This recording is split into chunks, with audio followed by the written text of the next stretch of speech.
Wilson का एक overview आपको बता चुके थे ना।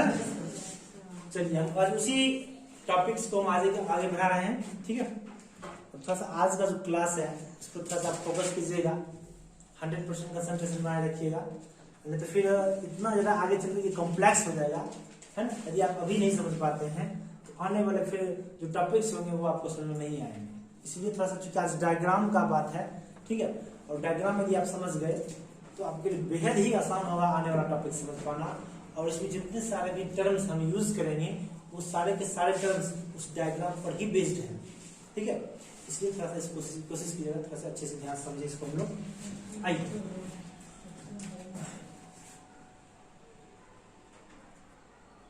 विजन अंग्रेजी में हम लोग उसे क्या कहते हैं, टेस्टिस, और यदि पोलर फॉर्म लिखना चाहे तो TSTS, है ना।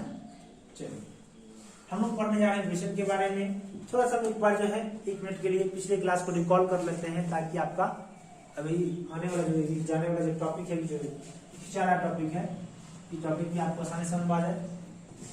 आइए, हमने आपको बताया था विल्सन जो होता है वो विल्सन कहाँ पाया जाता है, विल्सन कोश में पाया जाता है ना।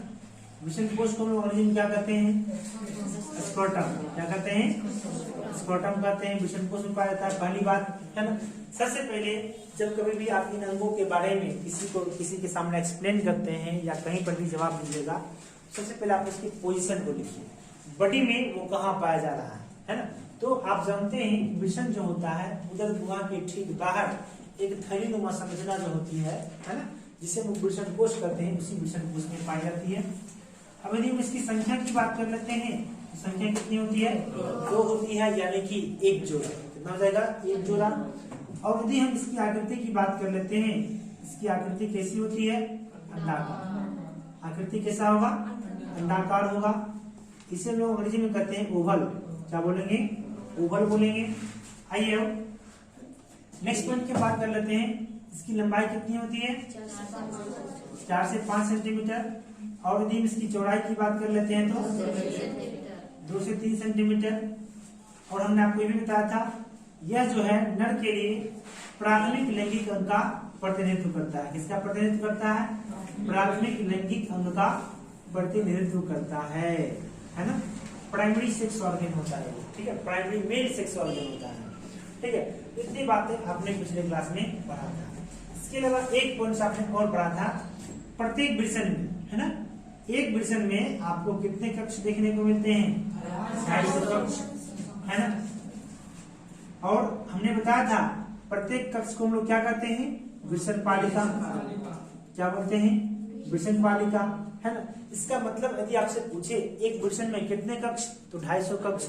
या आपको पूछ दे एक विल्सन में विल्सन पालिका की संख्या कितनी होगी, तो 250, क्योंकि हमने प्रत्येक कक्ष का एक नाम दिया है। क्या नाम दिया है, विल्सन पालिका। कोई दिक्कत नहीं ना। अब आइए, अब जो मेन टॉपिक्स है उसी टॉपिक्स को हम लोग समझते हैं। इसको यहाँ से मिटा देते हैं, ठीक है।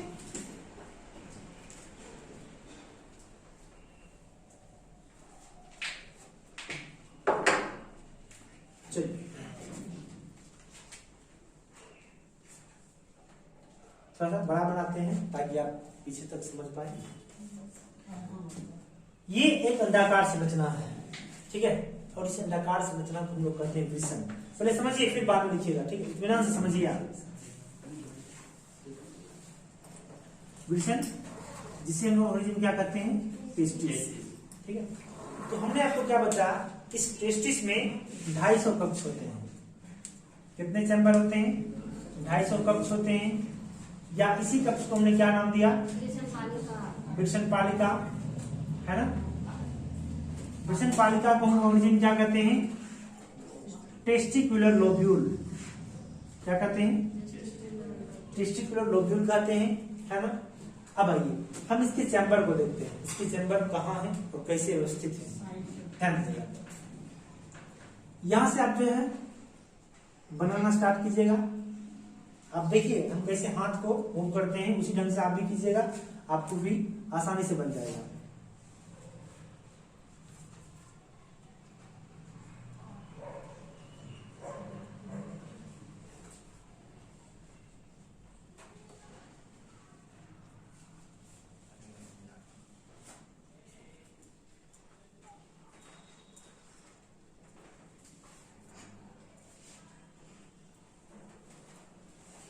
इस ढंग से हमने आपको बताया।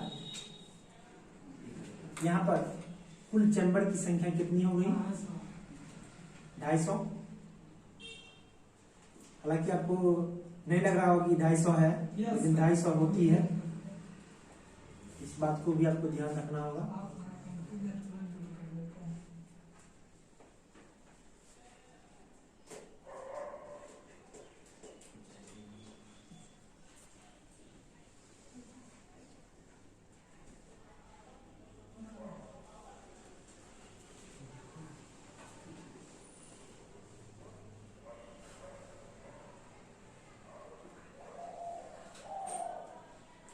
स्ट्रक्चर को बाद में लिखेंगे, तो इसको हम बना ही देते हैं यहाँ से।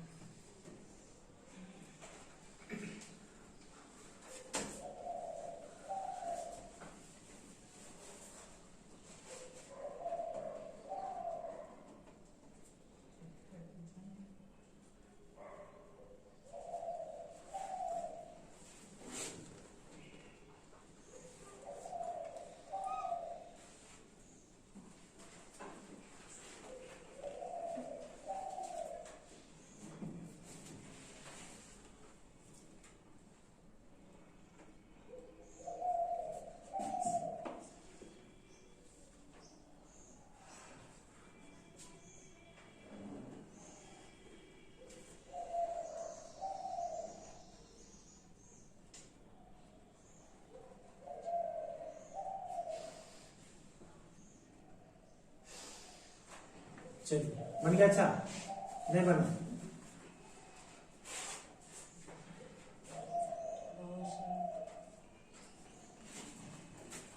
तो आपको दिख रहा होगा यहाँ पे हमने यहाँ पर कई सारे चैम्बर बनाए हैं, ठीक है। अब देखिए, ध्यान दीजिएगा, इसके जो चैम्बर होते हैं, प्रत्येक कक्ष को हम लोग कहते हैं विषम पालिका। क्या बोलेंगे? विषम पालिका। पॉइंट दिख रहा है यहाँ पर?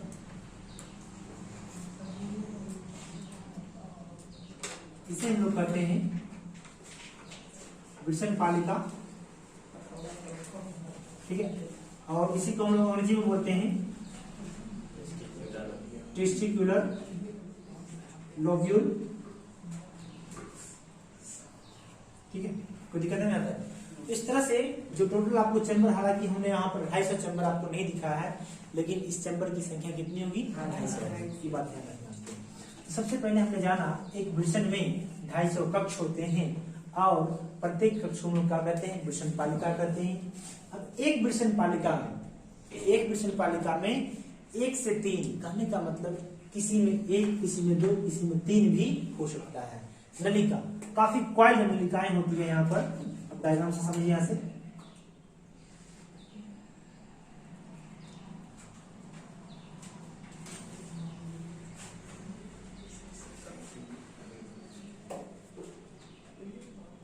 इस ढंग से जो टोटल चैम्बर होते हैं, इस चैम्बर में प्रत्येक चैम्बर में किसी में 1, किसी में 2, किसी में 3, 1 से 3 वैरी करता है अलग अलग चैम्बर में, ठीक है। किसी में 2 भी हो सकता है, किसी में 3 भी, किसी में 1 भी हो सकता है,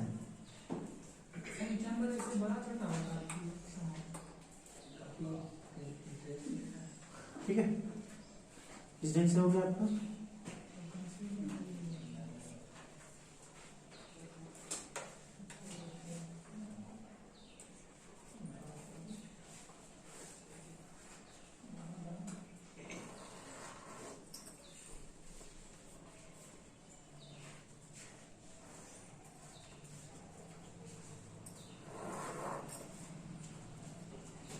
प्रत्येक चैम्बर में आपको जो है 1 से 3 अति कुंडलित नलिकाएं देखने को मिलती है और प्रत्येक नलिका को हम लोग कहते हैं शुक्रजनक नलिका। प्रत्येक नलिका को हम लोग क्या बोलेंगे? शुक्रजनक नलिका।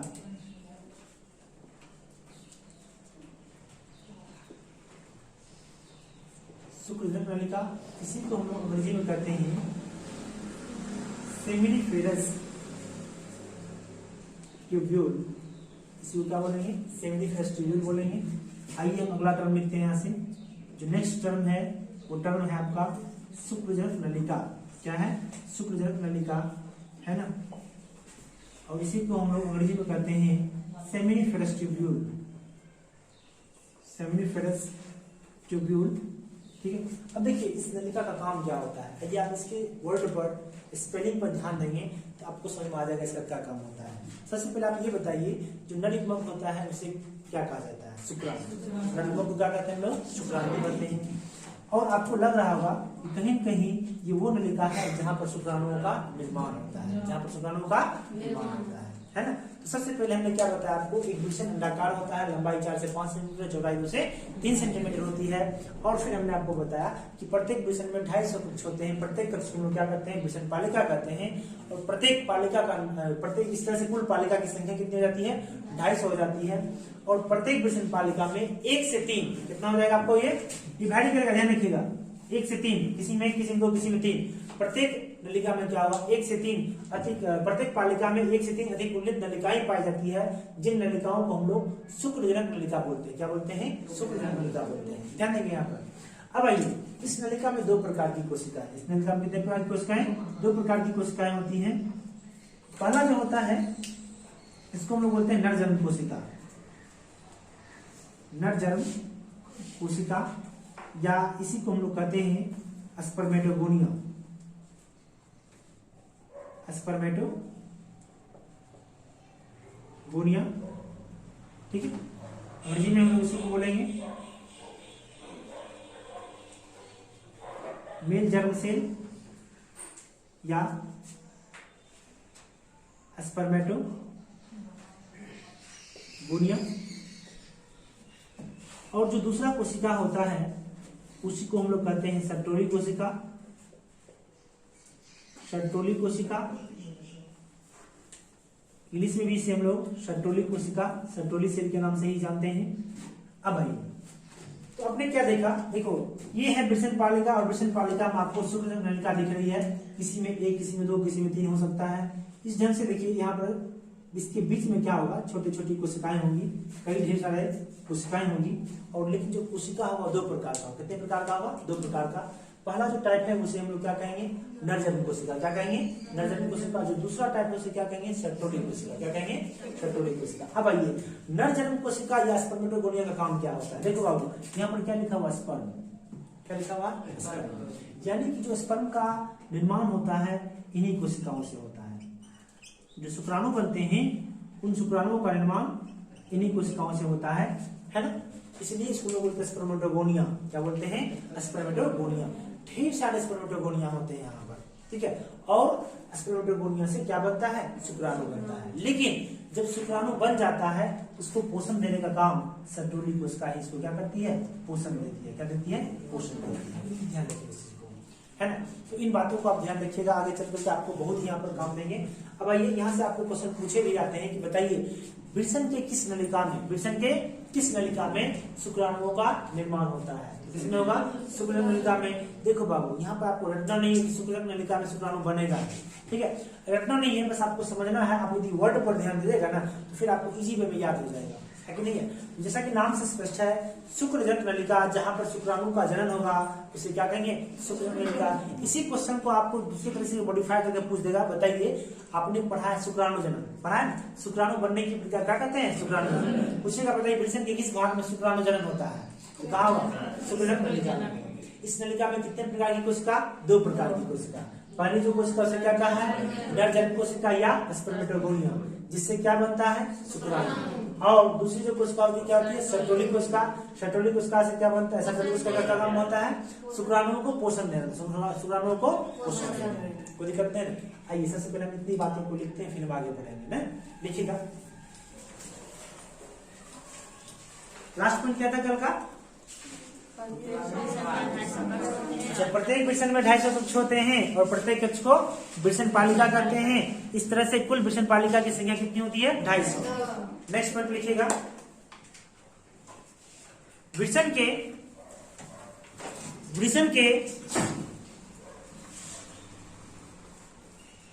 प्रत्येक नलिका, वृषण के प्रत्येक वृषण पालिका में, वृषण के प्रत्येक वृषण पालिका में, वृषण के प्रत्येक वृषण पालिका में 1 से 3 अतिकुंडलित अतिकुंडलित नलिका पाई जाती है। अतिकुंडलित नलिका पाई जाती है जिसे शुक्रजनक नलिका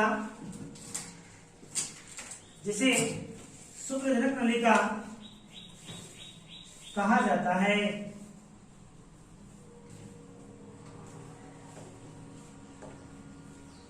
जिसे शुक्रजनक नलिका कहा जाता है।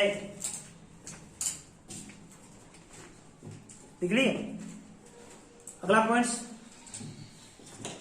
प्रत्येक शुक्रजनक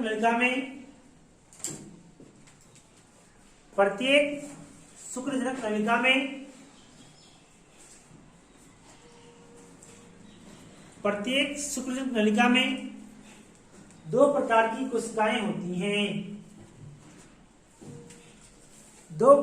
कोशिकाएं होती हैं।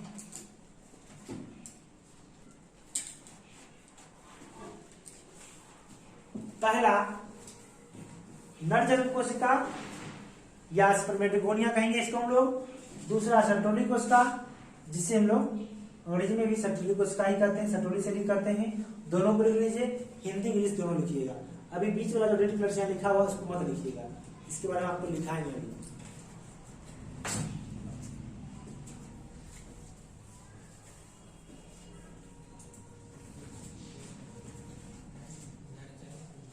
जन्म नहीं, जन्म होगा, जन्म होगा कैसे बारह आपको हेलो नाम है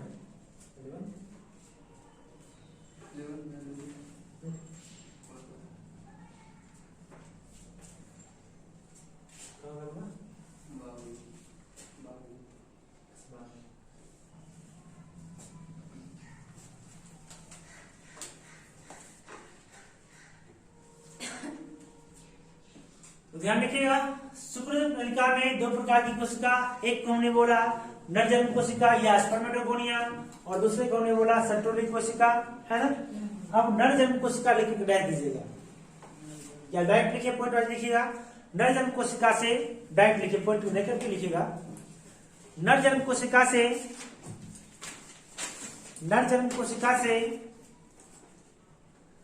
शुक्राणु का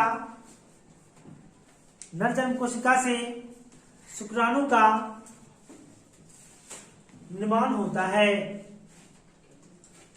नरजनक कोशिका से शुक्राणु का निर्माण होता है, जबकि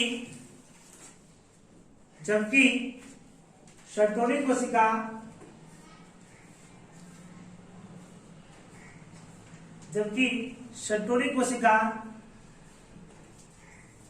शुक्राणुओं को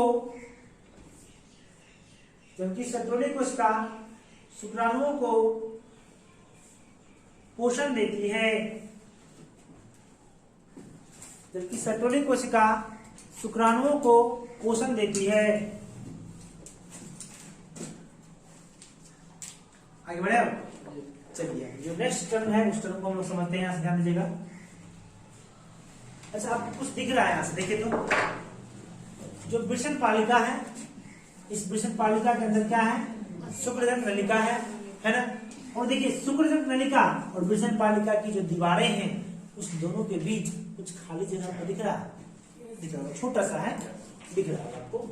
ये जो स्पेस आपको दिख रहा है यहाँ से, है ना, ये जो स्पेस आपको दिख रहा है ना, ये जो स्पेस आपको दिख रहा है, ये हुआ शुक्रजनक नलिका और ये हुआ वृषण पालिका, है ना। तो शुक्रजनक नलिका का जो बाहरी क्षेत्र होता है, ये जो पूरा क्षेत्र है ना, ये पूरा क्षेत्र है ना, इस क्षेत्र को, है ना, इस क्षेत्र को हम लोग कहते हैं अंतराली अवकाश। क्या कहते हैं, अंतराली अवकाश। अंग्रेजी में हम लोग इसको कहते हैं इंटरस्टिशियल स्पेस। इंटरस्टिशियल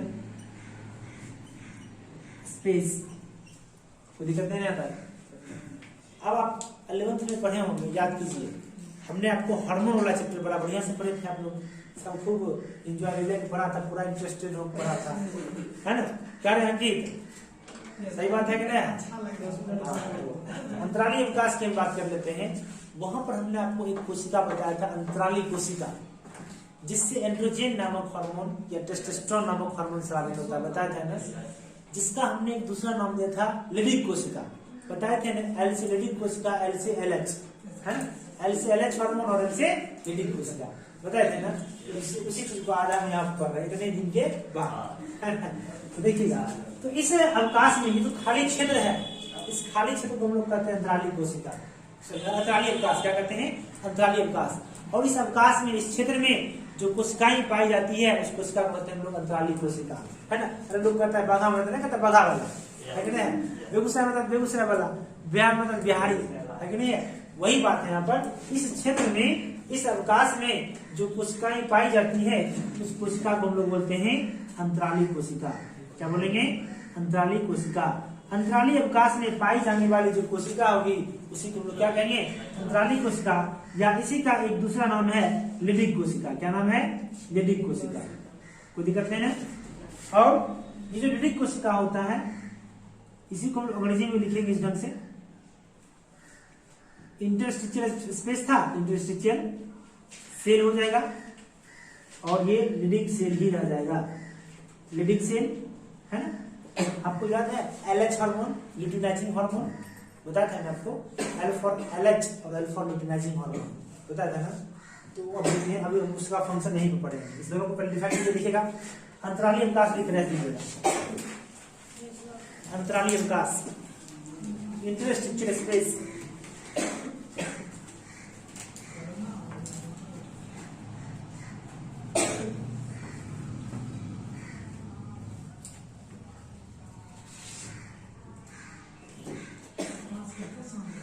लिखेगा।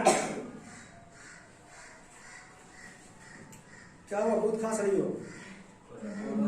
कोरोना?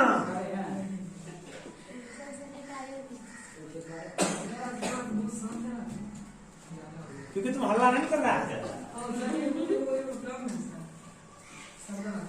बड़ा एकदम ख्याल रहता है। अच्छा, सब बताते हैं। आने तो रक्षाबंधन को राखी बनवाएंगे, तुम ध्यान रखना। लिखिएगा, लिखिएगा अंतराली अवकाश में शुक्रजनक नलिका का, शुक्रजनक नलिका का बाहरी क्षेत्र, शुक्रजनक नलिका का बाहरी क्षेत्र, शुक्रजनक नलिका का बाहरी क्षेत्र अंतराली अवकाश कहलाता है, अंतराली अवकाश कहलाता है।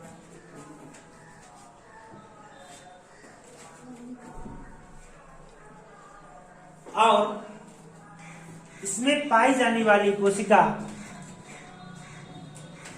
और इसमें पाई जाने वाली कोशिका को, इसमें पाई जाने वाली कोशिका को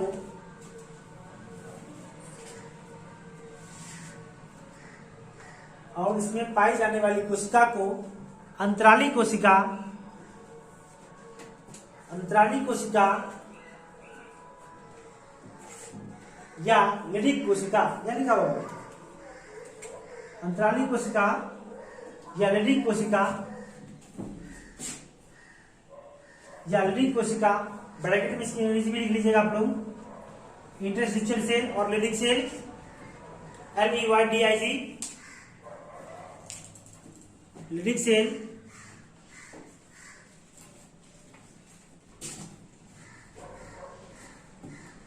कहा जाता है।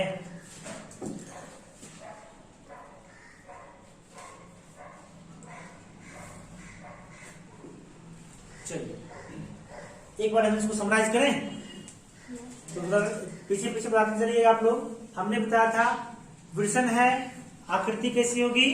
अंडाकार, लंबाई कितना होगा? 4 से 5 सेंटीमीटर। डायग्राम देख के बताइएगा, हम आपको आगे देख रहे हैं, ठीक है? अब आपको इस तरह से मतलब कि बताना है कि आपको लगेगा नहीं, आप जो स्टेप बाय स्टेप आगे बढ़ रहे हैं, है ना। तो हमने क्या बताया, इसकी लंबाई कितनी होती है 4 से 5 सेंटीमीटर, चौड़ाई कितनी होगी 2 से 3 सेंटीमीटर। एक वृषण में कितने कंपार्टमेंट्स होंगे 250। प्रत्येक कंपार्टमेंट या कक्ष को क्या कहेंगे वृषण पालिका। इस तरह से कुल वृषण पालिका की संख्या कितनी हो जाएगी 250 हो जाएगी। प्रत्येक वृषण पालिका में कितनी नलिकाएं होती हैं 1 से 3 नलिकाएं होती है। काफी कॉइल्ड होता है, अति कुंडलित नलिका होती है। और प्रत्येक नलिका को क्या कहते हैं हम लोग, उस नलिका को क्या कहते हैं शुक्रजनक नलिका। क्या कहते हैं शुक्रजनक नलिका कहते हैं, है ना। और उसके बाद प्रत्येक शुक्रजनक नलिका में क्या पाई जाती है 2 प्रकार की कोशिका। कौन कौन सी कोशिका होती है नर जन्म कोशिका और सर्टोली कोशिका। नर जन्म कोशिका को हम लोग दूसरा नाम क्या दिए हैं स्पर्मेटोगोनिया। क्या नाम दिए हैं स्पर्मेटोगोनिया। स्पर्मेटोगोनिया से क्या बनेगा शुक्राणु स्पर्म बनेगा, है ना। और इसको पोषण देने का काम कौन सी कोशिका करेगी सर्टोली कोशिका। हमेशा ध्यान रखिएगा, बहुत ही इंपॉर्टेंट, विकासशील शुक्राणु को या शुक्राणु को पोषण देने का काम कौन सी कोशिका करती है सर्टोली कोशिका। ये आपको पूछेगा, बताइए सर्टोली कोशिका कहाँ पाई जाती है तो शुक्रजनक नलिका। देखो कभी कभी आपको ऑप्शन वृषण भी दे दिया और शुक्रजनक नलिका भी दे दिया, तब क्या कीजिएगा तब शुक्रजनक नलिका मारिएगा। यदि ये ना हो तब आप ये मारिएगा। आपको फंसाने के लिए क्वेश्चन देखिए कैसे पूछेगा आपको। एक बार मैं आपको ऑप्शन देख बताता हूँ। पहला ऑप्शन आपको दे देगा वृषण, दूसरा दे देगा आपको वृषण पालिका, है ना वृषण पालिका, तीसरा देगा आपको शुक्रजनक नलिका, है ना, और चौथा देगा आपको इनमें से सभी ऑल ऑफ दीज दे देगा। तो क्या होगा आपको बताइए। चारों ऑप्शन अपने अपने स्थान पर सही है, लेकिन जो मोर करेक्ट होगा, कभी कभी आपको जो है ना एग्जाम में जो ऑप्शन दिए जाते हैं चारों ऑप्शन आपको लगभग लगेगा कि सही है और सही होता ही है, लेकिन उसमें से तब आपको क्या होता है जो मोर करेक्ट आंसर है, जो ज्यादा सही है आंसर, उस आंसर को चुनना होता है। तो आप क्या लगाइएगा शुक्रजनक नलिका लगाइएगा, ठीक है। यदि ये ना हो तो ये ना हो तो ये, ठीक है। इसी को ध्यान रखिएगा आप लोग, है ना। अच्छा बताइए, ये जब सारे प्रोसेस हो गया आपको, है ना, शुक्रजनक नलिका हो गया आपको, यदि एक क्वेश्चन यहाँ से भी पूछेगा, बताइए शुक्राणु जनन की प्रक्रिया वृषण के किस भाग में, किस नलिका में, तो शुक्रजनक नलिका में, है ना। अब आइए, हमने बताया था आपको पिट्यूटरी ग्रंथि से एक हार्मोन स्रावित होता है LH hormone, luteinising hormone 11th में आपको बताया था, है ना, हार्मोन वाले चैप्टर में। वो LH हार्मोन जो होता है ना, इसी कोशिका पर काम करता है, यही आकर के इसी लीडिंग कोशिका पर काम करता है। तब जाकर के यही लीडिंग कोशिका जो होती है एक हार्मोन, जिस हार्मोन का नाम है एंड्रोजन। क्या नाम है एंड्रोजन। मेन एंड्रोजन क्या होता है टेस्टोस्टेरोन। क्या होता है टेस्टोस्टेरोन, है ना। तो आप समझिए टेस्टोस्टेरोन हार्मोन का उत्पादन भी कहां से हो रहा है वृषण से हो रहा है। कहां से हो रहा है वृषण से। कल के क्लास में हमने आपको वृषण का कार्य लिखाया था। वृषण क्या करता है कि टेस्टोस्टेरोन नामक हार्मोन का निर्माण करता है, उत्पादन करता है। तो यदि पूछेगा वृषण की कौन सी कोशिका टेस्टोस्टेरोन नामक हार्मोन उत्पन्न करती है, तो कौन सी कोशिका रहेगी कोशिका या अंतराली कोशिका। कोई दिक्कत नहीं है। जब तक ये हार्मोन स्रावित नहीं होगा, नर में द्वितीयक लैंगिक लक्षण आपको नहीं दिखेंगे, है ना। और हमने आपको कल के जो शुरुआती क्लास था, फर्स्ट जो क्लास था, उसमें हमने आपको बताया था कि द्वितीयक लैंगिक लक्षण के लिए टेस्टोस्टेरोन नामक हार्मोन बहुत ही जरूरी होता है। यदि ये हार्मोन देरी से निकलेंगे शरीर में तो देर से ऐसे लक्षण दिखेंगे। यदि सवेरे निकलेगा, है ना, कुछ शुरुआती अवस्था में निकल गया, शुरुआती अवस्था में ही इससे संबंधित लक्षण आपको देखने को मिलते हैं, है ना। जैसे कि आपका हेयर्स, है ना, दाढ़ी मूंछ की जो रेखाएं होती हैं, लाइनिंग्स होता है, हेयर्स होते हैं, जो फेस पर हेयर्स होता है, फेशियल हेयर्स, इसका आना किस हार्मोन के कारण होता है टेस्टोस्टेरोन हार्मोन के कारण। आपकी आवाज में जो डीपनेस आता है वो किसके कारण होता है इसी हार्मोन के कारण। बॉडी में जो मस्कुलर ग्रोथ आपको देखने को मिलता है, बाइसेप्स बनते हैं, मसल्स में डेवलपमेंट आपको देखने को मिलता है, वो भी किस हार्मोन के कारण टेस्टोस्टेरोन नामक हार्मोन के कारण। तो ये आपको ये द्वितीयक लैंगिक लक्षण के लिए बहुत जरूरी है। इसके साथ साथ यदि ये हार्मोन नहीं बनेंगे ना तो शुक्राणु जनन की प्रक्रिया भी नहीं हो पाएगी। यही से ये हार्मोन बनेगा टेस्टोस्टेरोन नामक हार्मोन, तब इसके अंदर जो पाए जाने वाला नर जन्म कोशिका है वो क्या होगा। स्वाभाविक बात है, ये टेस्टोस्टेरोन हार्मोन कहाँ काम करेगा नर जन्म कोशिका पर। जब काम करेगा तब नर जन्म कोशिका क्या होगा शुक्राणु के रूप में विकसित हो जाएगी, है ना। तो शुक्राणु जनन की प्रक्रिया को नियंत्रित करने वाला जो हार्मोन हो गया, कौन सा हार्मोन हो गया एंड्रोजन या टेस्टोस्टेरोन। तो एंड्रोजन में भी यदि आपको मेन टाइप दे दिया तो टेस्टोस्टेरोन, अदरवाइज एंड्रोजन, अदरवाइज क्या होगा एंड्रोजन, ठीक है, कोई दिक्कत नहीं। तो आज की क्लास में नहीं रखते हैं, ठीक है। अब ये डायग्राम जो है आपका अधूरा है, डायग्राम हमने अभी आपको कुछ नहीं बताया है। डायग्राम अभी आपको और भी बहुत सारा चीज देखने को मिलेगा, लेकिन आप लोग अभी डायग्राम बना लीजिए, डायग्राम बना लीजिए, फिर आने वाले क्लास में फिर हम आपको बताएंगे।